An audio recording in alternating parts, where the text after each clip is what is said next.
Hello everyone. Welcome to the presentation on the topic Techniques of Social Casework. And I am Darshana S. Babu, first year MSW student, Layla College, Trivandrum. Just look at what is meant by technique. Technique is a process or procedure that you follow. Technique and tool are not same. While tools are like instruments, techniques are ways in which the instrument can be used. For example, the paintbrush may be a tool, but the different types of strokes done using a paintbrush refers to techniques. Techniques must be used consciously and deliberately in appropriate context, and they have specific goals. For a social worker, technique is an integral part of their professional kit. In this video, we are going to look at the various techniques used when practicing social casework.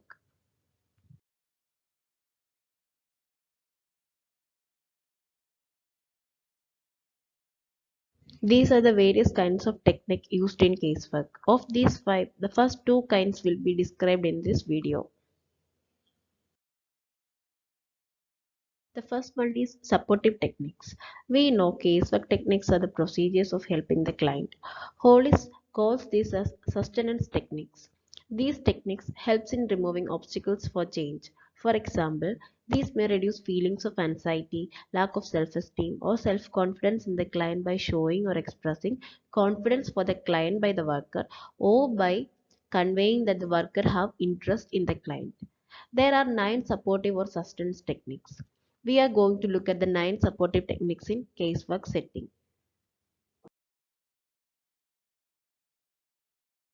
Acceptance is one of the basic techniques of helping.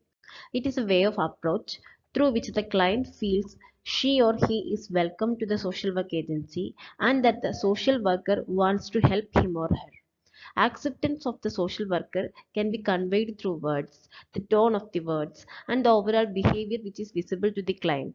The way the client is received, given a seat, and listened to is important in creating an atmosphere of acceptance. In certain contexts, the client needs assurance regarding the authenticity of his or her feelings and that she will not be judged or ostracized for his or her feelings. The client has to be helped to understand the difference between feelings and doing. Feeling means an emotional state, whereas doing means the activities in which a person engages. One may feel murderously angry at another person, but does not have to feel guilty as long as one does not commit the murder or do any other thing that causes harm to them. Let's look at an example. There were a few female clients who had told the social workers at one time or the other that they wished that their alcoholic husbands were dead. When such an instance occurs, the social worker can tell them that I can understand your feelings of anger. It is human and natural to have these feelings in such circumstances. Encouragement means the act of giving someone support, confidence, or hope. We know clients are generally reluctant to do unfamiliar things without strong encouragement. Therefore, encouragement needs to be used for clients' advantage and is necessary to improve the situation. Next technique is reaching out. At times, the client's distress and anxiety is so great that something beyond words is needed to show workers concern and wish to help. For example, small gifts can be presented to children to build a positive relationship with them. There are also other emotionally sustaining factors like arranging an interview, giving extra time in a regular interview to symbolize the worker's interest and concern towards the client. To provide sustainment to the client, there are nonverbal means. Workers do not listen to the client impassively. There is often a series of sympathetic facial and bodily expressions, and sometimes mirror what the client is saying or feeling. There are also some verbal comments such as yes, I know, I see, to show continuing attentiveness to the client. Along nonverbal sustainment, there are means of secondary sustainment, which are used when the worker didn't get clear about what the client is communicating.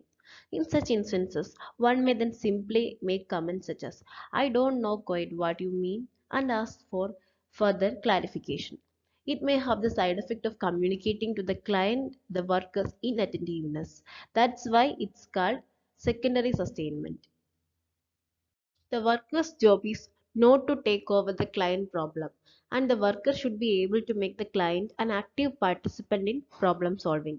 Here, the worker needs to equip the client to find, investigate, and make solutions to his or her own problem. Only through this way, the client develops self confidence. Sometimes the presence of worker is necessary for the client when the client lacks self-confidence or weighed down with excessive anxiety. Providing one's nearness when needed is a technique for providing support to the client. For example, accompanying the client to the hospital. Emotional support refers to a cluster of techniques and also considered as a multiple technique.